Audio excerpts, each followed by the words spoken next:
The single step that can change your life. I commend you for being here because this probably means that you want to make a change within your life. And I'm going to try to transfer my knowledge and my experience about the single step that can change your life so that you can do the same. So I have a 5-step process that goes into this single step and how it can change your life for the better.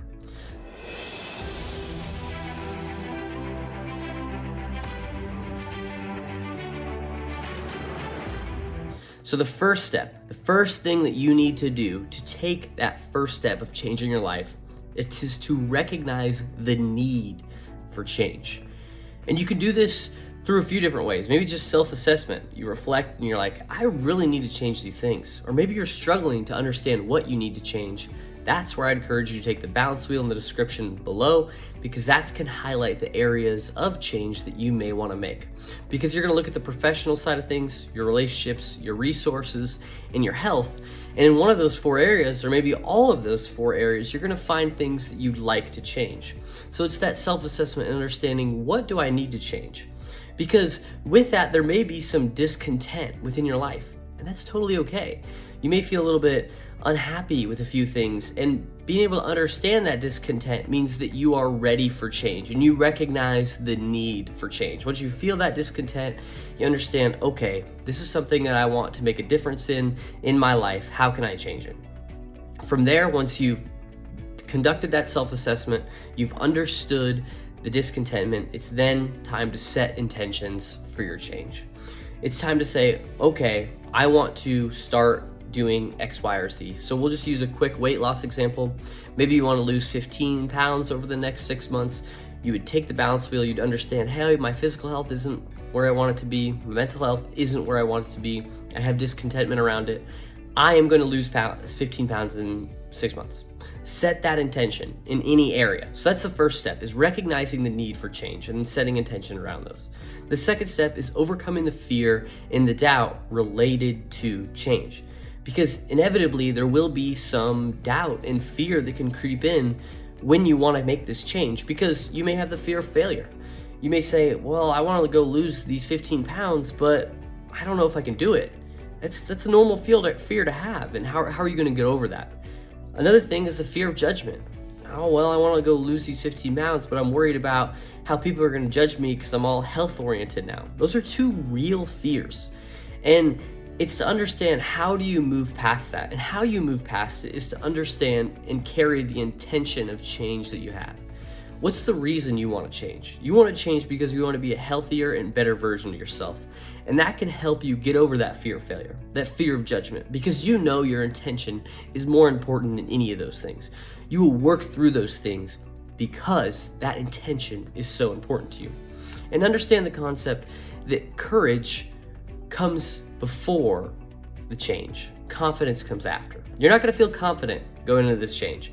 You're going to have to display a level of courage to, okay, I'm going to commit to this change and I'm going to make it happen.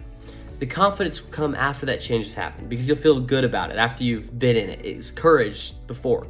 And courage does not mean the absence of fear. It means you may be fearful, and that's okay. But you take courage with you to make that change. One helpful way to build up some of that confidence, though, is to get small wins. I'm going to continue to reference the 15 pounds in 6 months.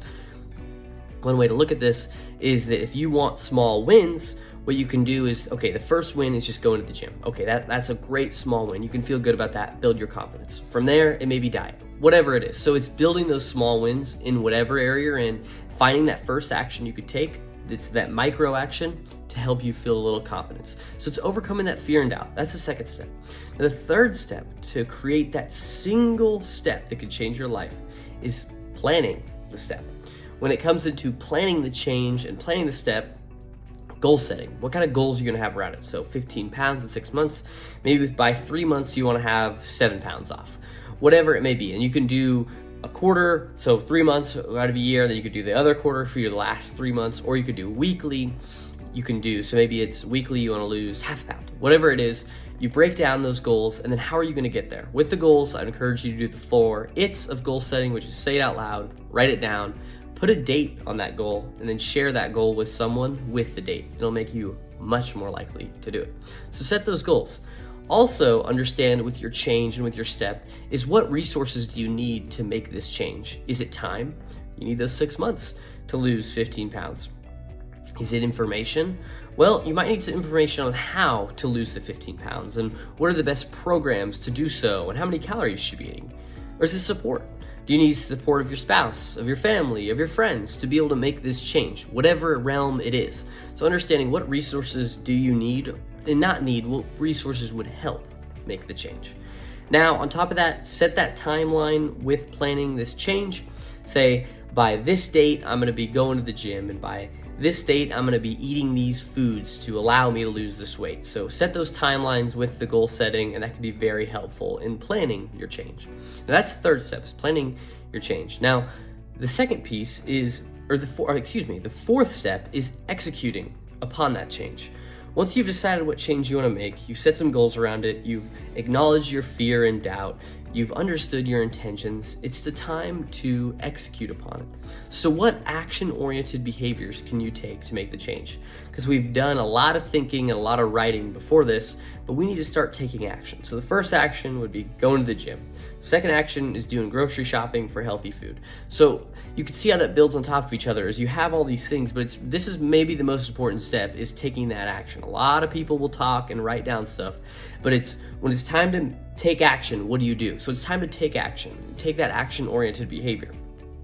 Now, it's also time to revisit your intention. So you're taking your action, and that action is so important because you have your intention. You want to lose 15 pounds because you want to be a healthier and better version of yourself. Revisit that intention and use that fuel to power the action-oriented behavior that you're going to do. So revisit your intention, take that action. Now, on top of that, you're going to deal with setbacks. You may find that you're not losing as much weight as you want throughout this 6 months, or you eat a piece of chocolate cake, whatever it is. How are you going to deal with those setbacks? Again, an easy way to deal with those setbacks is to lean back on your intention. You understand why it's so important. This is the story you're going to hold with yourself because you want to make this change. Hold that with you and then execute upon the change. Now, the fifth step in this process to create the single change that'll make it so much of a difference in your life is to reflect and adjust. The plan you start out with is not the plan you're probably going to end with. It's not going to be the perfect plan. You continue to have to reflect and adjust. So what I would encourage you to do is evaluate your progress. So at 6 months, if 3 months you've lost 7 pounds, great, you're on track to lose your 15. At 3 months, if you've only lost 5 pounds, what do you need to adjust? Do you need to cut more calories? Do you need to do more cardio? Do you need to eat different foods? What is it that you need to understand? So evaluate that progress. Then seek feedback from others. As I said earlier with the 4 It's of goal setting, you want to share this with someone. Check in with that person that you shared it with. Hey, this is where I'm at. Do you have any feedback for me? They can kind of provide that outsider's perspective, because as we're going towards the goal, we can get these blind spots, and having that person to be able to seek feedback from can be very helpful to reflect and adjust. Now, on top of seeking feedback, experiment and continue to try to get better. As I said, you're not going to have the perfect plan, and that's okay. So it's time to continue to experiment and try to figure out what things can you change to get better and make this process even better and have more of a change on your life. So that's the single step that can change your life.